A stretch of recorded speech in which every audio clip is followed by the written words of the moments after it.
तो बच्चों, एक बार आपका फिर से स्वागत है मेरे इस YouTube चैनल जिसका नाम है स्टडी स्मार्ट। उम्मीद करते हैं कि आप लोग अच्छे होंगे और पढ़ाई में भी लगे हुए होंगे। क्वेश्चन नंबर आज 11th में RD शर्मा का सॉल्व्ड MCQ करा रहा हूं और सॉल्व्ड MCQ के बाद ही मैं एक्सरसाइजेस पे आऊँगा जिससे कि आपका कॉन्सेप्ट अच्छे से बिल्ड हो जाए। क्योंकि मैंने अक्सर ऐसा देखा है कि solved MCQ RD Sharma objective में ज़्यादा टफ है उसके हिसाब से, एक्सरसाइजेस के हिसाब से। तो ये क्वेश्चन भी काफ़ी इंपॉर्टेंट है, इसीलिए आप प्लीज़ पूरी वीडियो को अवश्य देखिएगा। ये क्वेश्चन आपको अच्छे से समझ में आ जाएगा। ये क्वेश्चन मुझे ऐसा लगता है कि बच्चों को थोड़ा सा टफ लगता है ये क्वेश्चन। तो देखिए यहाँ पे ए की कुछ ऐसे इक्वेशन दी हुई है, बी में भी कुछ लिखा हुआ है, लेकिन थीटा का कुछ रेंज दिया हुआ है बी में, और बोला है ए इंटरसेक्शन बी निकालने को। तो जैसे ही ए इंटरसेक्शन बी की बात कर दे तो आपके लिए रेंज जो होगा वो फिक्स हो गया कि आपको π/2 से थीटा में ही ए की वैल्यू भी निकालनी होगी। इसी रेंज में ए की भी वैल्यू निकालनी होगी। क्यों निकालनी होगी? क्योंकि इंटरसेक्शन का मतलब होता है कॉमन, और थीटा दोनों में कॉमन होना चाहिए। तो इसीलिए यहाँ पे भी हमें ए की भी जो वैल्यू निकालनी है वो π/2 से 3π/2 के बीच में ही निकालनी है। तो आइए इसको सॉल्व कर लेते हैं।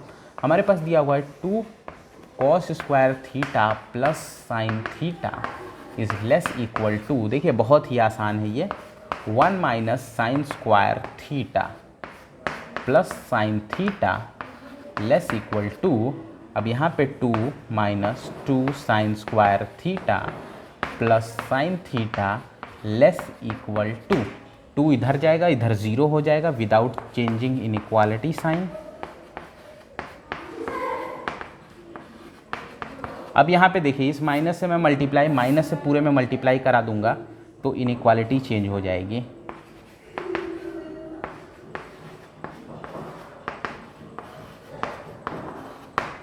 अब यहाँ पे साइन थीटा को कॉमन ले लेते हैं तो हमारे पास बचेगा 2 sine theta minus 1 less equal 0 greater equal 0। अब इसके बाद देखिए यहाँ पे लगा है ग्रेटर इक्वल। ग्रेटर इक्वल का मतलब 0 से ग्रेटर इक्वल, इसका मतलब हर कीमत पे ये वाली वैल्यू हमें पॉजिटिव ही लेनी है। ये वाली वैल्यू हमें हर कीमत पे पॉजिटिव लेनी है। तो अब अगर ये वाली वैल्यू हमें पॉजिटिव लेनी है तो पॉजिटिव लेने के लिए 2 केसेस आपके पास बनेंगे।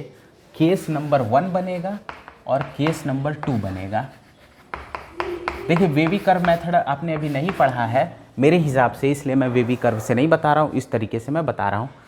तो या तो पहला केस में होगा या तो ये वाला सब पॉजिटिव हो जाए, मतलब कि sign theta is greater equal 0 हो जाए, या एंड और 2 साइन थीटा माइनस 1 भी ग्रेटर इक्वल 0 हो जाए, तब ये पॉजिटिव रहेगा। या दूसरे में ये वाला भी निगेटिव हो जाए, ये वाला भी निगेटिव हो जाए, तो दोनों का मल्टीप्लाई होकर पॉजिटिव बन जाएगा। तो दूसरा केस ये बन सकता है कि अगर साइन थीटा भी निगेटिव हो जाए और 2 साइन थीटा माइनस 1 भी निगेटिव हो जाए तो ये भी बन जाएगा।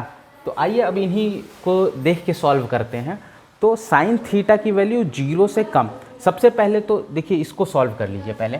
तो आएगा हमारे पास sine theta is less equal 1/2 आएगा। अब यहीं पे देखना है ये वाली 2 वैल्यू, एक यहाँ पे एंड लगा हुआ है और आपको पता है मैंने एंड का मतलब बताया था इंटरसेक्शन।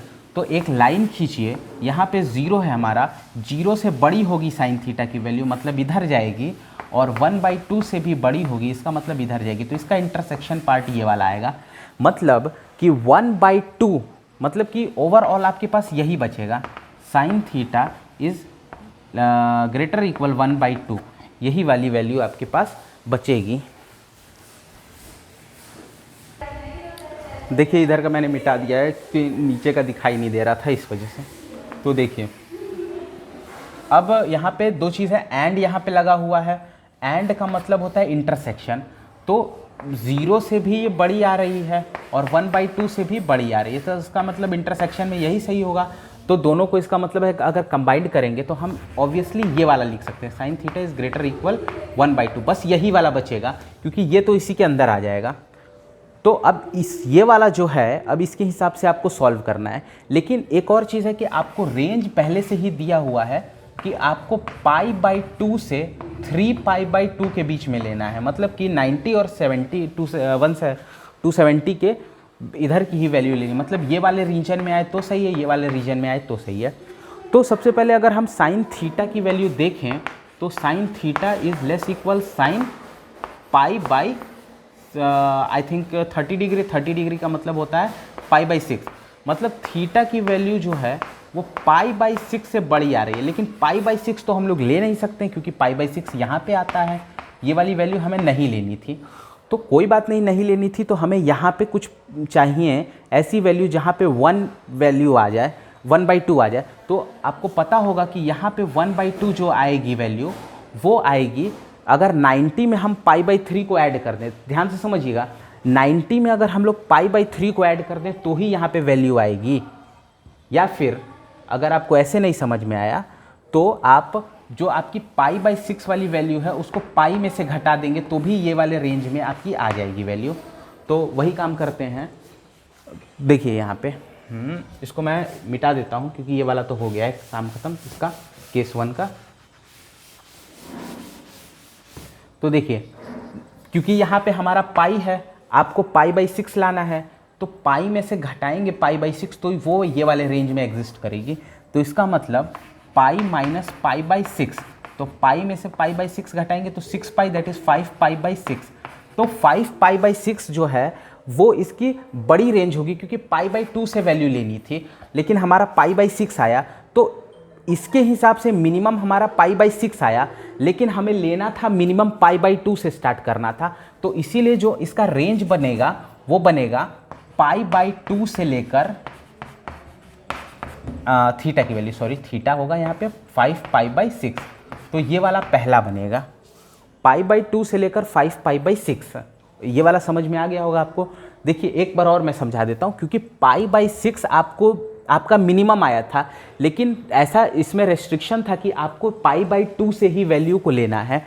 तो इसीलिए यहाँ पे π/2 था, तो मिनिमम वैल्यू π/6 ना लेके हमने π/2 लिया और मैक्सिमम तो हमारी ये वाले रेंज में π/6 आ ही गई। तो ये हमारा पहला थीटा की वैल्यू ख़त्म हुई। अब केस सेकंड के हिसाब से हमें लेना है। तो देखिए केस सेकंड में यहाँ पे दिया हुआ है कुछ ऐसा और यहाँ पे दिया हुआ है, अब लेस वाला लेना है। तो देखिए 0 डिग्री 0 यहाँ पे आएगा और 1/2 कहीं यहाँ आएगा। तो अब देखिए लेस वाला लेना है, तो लेस वाला ये इधर जाएगा, ये वाला भी इधर जाएगा। तो अब यहाँ पे हमें कॉमन पॉइंट 0 वाला मिला। तो अब हमें खाली एक चीज़ ये वाला लेना है, sign theta is less equal 0। और आपको पता होगा कि इसका जो साइन का ग्राफ बनता है वो कुछ ऐसा बनता है, कुछ ऐसा बनता है। तो अब देखिए 0 है और हमें ये भी पता है कि यहाँ पे हमारा 0 होता है, यहाँ पे π/2 होता है, यहाँ पे पाई होता है और यहाँ पे होता है हमारा 3π/2 और यहाँ पे होता है 2π। अब जो हमें इसकी वैल्यू लेनी थी इसमें भी रेस्ट्रिक्शन था कि π/2 से लेकर 3π/2 तक हमें लेनी है।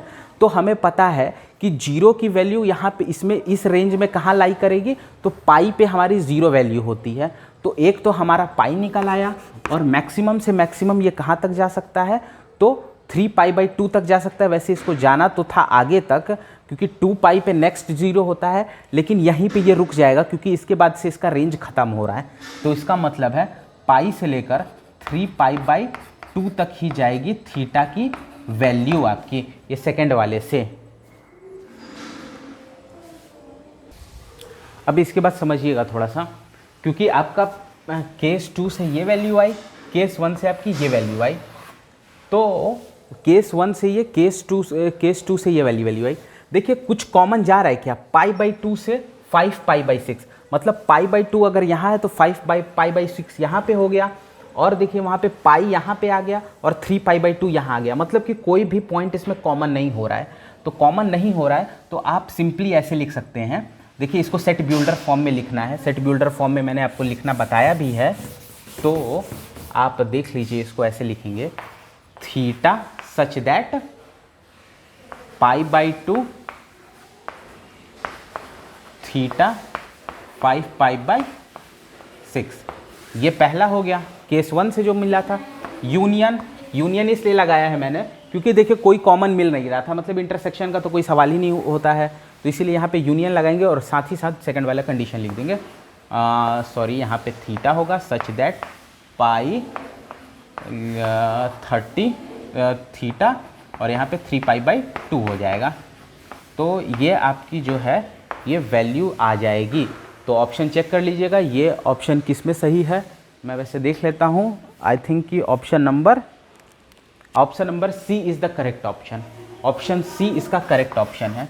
तो दोस्तों उम्मीद करते हैं आपको समझ में आया होगा। अगर समझ में आया है तो कमेंट करिए। अगर नहीं समझ में आया है ये क्वेश्चन, कहीं पे भी कोई भी पॉइंट आपको अगर टफ लगा हो, जो ना समझ में आया हो, तो आप हमें अवश्य ही कमेंट करिए। हम जल्द से जल्द आपके हर प्रश्नों का उत्तर देंगे और समझाने की कोशिश करेंगे। अगर कोई स्पेसिफिक टाइप ऑफ क्वेश्चन में प्रॉब्लम है तो आप हमें इंस्टाग्राम पे फॉलो करें और वहाँ पे आप हमें अपना क्वेश्चन को सेंड करें। अगर एक हफ्ते में बहुत ज़्यादा क्वेश्चन आ जाते हैं तो मैं उसके लिए एक अलग से वीडियो बना दूंगा और उसे सॉल्व कराने की कोशिश करूंगा। तब तक के लिए धन्यवाद।